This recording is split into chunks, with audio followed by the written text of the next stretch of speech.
국내에서 처음으로 코로나19를 완치했다가 다시 감염된 것으로 의심되는 사례가 나왔습니다. 확진자가 격리에서 해제된 이후에 또다시 양성 판정을 받은 건데요. 재감염이 맞다면 한 번 치유됐어도 안심할 수 없다는 얘기입니다.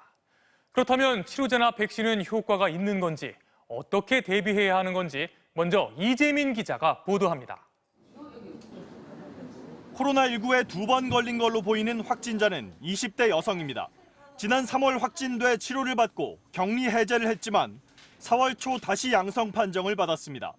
2번 모두 감염 경로는 공개되지 않았습니다.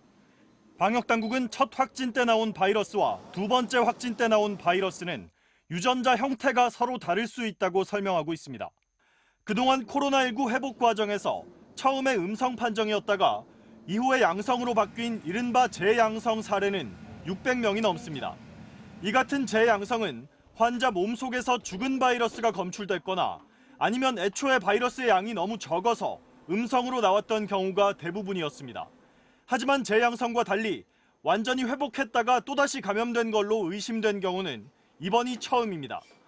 해외엔 이미 재감염 사례가 많아 홍콩에선 지난 3월 확진 판정을 받았던 30대 남성이 넉 달 반 만인 8월에大시 감염됐습니다.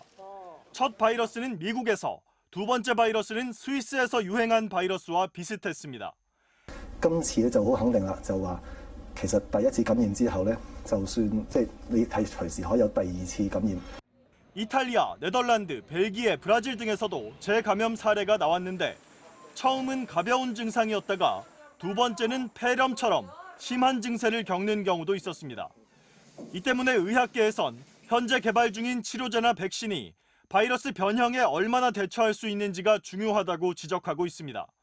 백신의 효과도 없을 거 아니냐라고 예상하게 하는 식으로 흘러갈 필요는 없다는 얘기예요. 오히려 바이러스에 걸리는 것보다 더 백신의 면역 자극이 더 좋을 수도 있는 거기 때문에.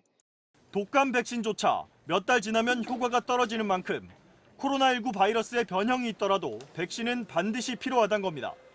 방역당국은 우선 연구자와 학계, 중앙임상위원회와 함께 확실히 재감염이 맞는지 살펴보고 조만간 자세한 조사 결과를 발표할 예정입니다. MBC 뉴스 이재민입니다. 새 확진자 수는 17일째 100명대를 기록했습니다. 국내에서 발생한 새 환자 대부분이 수도권에서 나왔는데요. 집단 감염이 일어난 서울 강남구의 한 부동산 업체 관련 확진자는 24명으로 늘었습니다.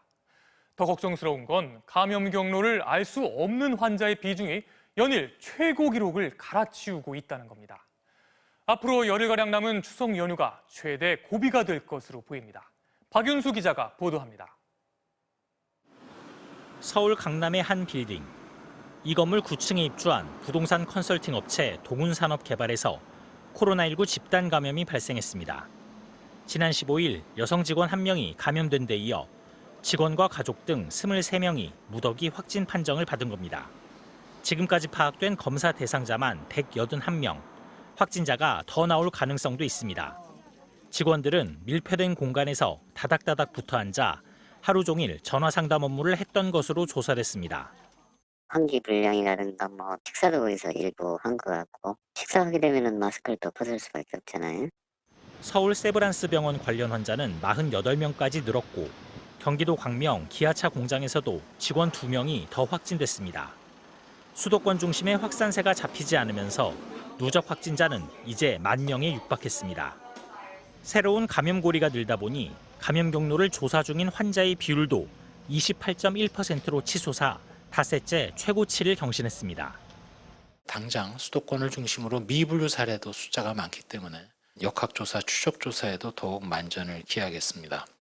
방역당국은 다만 지난주까지 수도권에서 시행됐던 사회적 거리두기 2.5단계의 효과가 나타나면 확진자 수도 감소 추세를 이어갈 것으로 예상했습니다.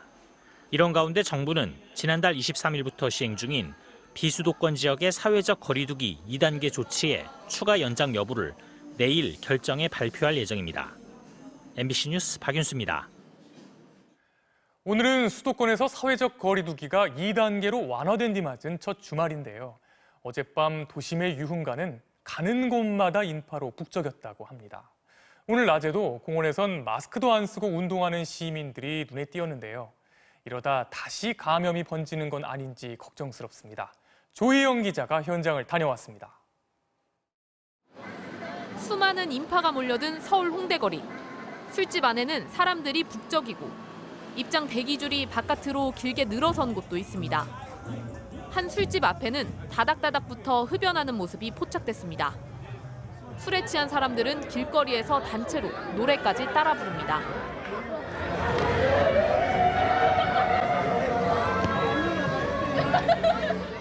심야 영업이 재개되자 불금을 즐기려는 사람들이 몰린 겁니다. 젊은 사람들이 좀 너무 잘 모르지 않나. 이렇게 경험은 집회 때만 이렇게 너무 욕만 하고 노인들 생각은 안 하지 않나. 비슷한 시각 을지로 골목. 야외에 설치된 테이블 간격은 좁았고 붙어 앉은 사람들은 술잔을 기울이느라 마스크는 쓰지 않았습니다. 서울 남산공원에는 등산객들이 몰렸습니다. 대부분 마스크를 썼지만 턱에 걸친 채 걷거나 대화를 하는 사람들도 간간히 눈에 띕니다. 걸어 올라오다 보니까 숨도 차고 그렇기 때문에 자연스럽게 잠깐만 벗다가 끼자 이런 생각이었던 것 같아요. 제가 지금 나와 있는 서울 여의도 한강공원에는 보시다시피 잔디밭 출입이 통제됐습니다. 하지만 통제선 바깥에는 335 모여 마스크를 쓰지 않은 채 야외 활동을 하는 모습을 볼 수 있습니다. 다들 이렇게 답답하고 그러니까 이제 일부러 나왔는데 어느 정도 거리를 지키고 손을 좀 이렇게 지키면서 이렇게 해야 되지 않을까 싶어서 나왔어요. 방역 당국은 느슨해진 거리두기에 강한 우려를 나타냈습니다. 그러면서 다가올 추석 연휴를 앞두고 대규모 확산을 배제할 수 없다면서 방역 수칙 준수를 다시 강조했습니다. MBC 뉴스 조희영입니다. 유럽은 지금 상황이 아주 심각합니다. 프랑스는 새 확진자가 하루에 13,000명이 나올 정도인데요. 병실은 포화 상태고 검사조차 힘든 나라도 있다고 합니다. 결국 모임을 금지하거나 이동을 제한하는 등의 통제 조치가 다시 강화되고 있습니다. 손영 기자가 보도합니다. 프랑스 남부 도시 마르세유의 한 병원. 최근 코로나19 환자가 급증하면서 중환자실 100개 병상이 가득 찼습니다. Le nombre de patients atteints de Covid grave nécessitant une hospitalisation en réanimation remonte sur Marseille et sur les Bouches-du-Rhône depuis environ 3 semaines. 하루 확진자가 13,000여 명. 최고치를 경신하자 프랑스 정부가 핫스팟을 중심으로 강경카드를 꺼냈습니다. 해안 도시 니스의 해변과 공원 같은 야외에서도 10명 이상 모임을 금지하는 식입니다. 누적 확진자 수가 66만 명에 육박한 스페인의 수도 마드리드도 석 달 만에 이동 제한령을 재개했습니다. 저소득층 거주지나 인구 밀집 지역에서 등교, 출근, 병원 진료 같은 필수적인 이동만 허용하고 6명 넘는 모임은 금지했습니다. You know, it's going to affect every neighborhood. I don't think it's just this neighborhood and they create like a stigma. 저소득층 거주지에 대한 핀셋 규제가 반발을 사고 있지만 정부는 더 큰 희생을 피하기 위해 불가피하다는 입장입니다. 2차 확산의 영국도 22일부터 일부 지역의 제한 조치를 강화하기로 했습니다. 가족 이외는 만나지 말고 술집이나 식당은 저녁 10시에 문을 닫으라는 겁니다. 하지만 하루 확진자가 4,000명 이상 쏟아지면서 검사조차 받기 힘들어 지역별 제한 조치는 한계에 이르렀다는 평가가 나오고 있습니다. I've been trying to get tested since Saturday. Now we've come here and they've said that we can't do the test, so I'm quite unsure what to do. 이런 가운데 감소 추세를 보이던 미국의 신규 확진자 수도 다시 증가세로 돌아서 전 세계적인 2차 유행이 가시화되고 있습니다. MBC 뉴스 손영입니다. 올해 추석은 고향 방문을 자제하고 대면 접촉을 줄여달라고 정부와 지자체가 권고하고 있는데요. 명절을 앞두고 했던 벌초는 대행업체에 맡기는 사람들이 많습니다. 이윤 기자가 보도합니다. 요란한 예초기 소리와 함께 풀이 무성하게 자란 묘소에서 벌초 작업이 한창입니다. 보호 장비를 갖추고 숙달된 모습으로 묘소를 다듬습니다. 잡초로 가득했던 묘소가 금세 깔끔하게 바뀝니다. 추석 명절을 앞두고 전문 인력이 투입돼 벌초를 대신해주는 겁니다. 우리는 내 집 일을 하다시피 그래 아주 깨끗하게 잘하니 맡겨주신 분들 걱정하지 마시고 맡겨주면 우리 잘하겠습니다. 고향을 떠나 살거나 바쁜 일정으로 제때 벌초를 하지 못하는 사람들이 늘면서 그동안 벌초 대행 사업은 인기를 누렸습니다. 그런데 올해는 코로나19 사태로 대면 접촉을 줄이고 고향 방문을 자제하는 분위기가 확산되면서 벌초 대행을 원하는 수요가 더 늘었습니다.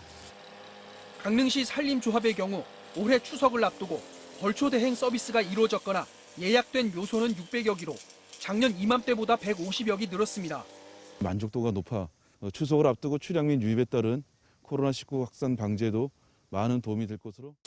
벌초 대행을 하는 다른 업체 등도 상황은 비슷해 일손이 부족할 정도로 특수를 누리고 있습니다. 벌초 대행 비용은 위치나 면적, 거리 등에 따라 차이가 있지만 묘소 한 기당 8만 원에서 15만 원 사이의 비용이 듭니다. 코로나19 확산을 막기 위해 정부와 지자체들이 비대면 명절 나기를 권고하면서 가족이 함께했던 벌초가 대행 서비스로 대체되고 있습니다. MBC 뉴스 이용입니다.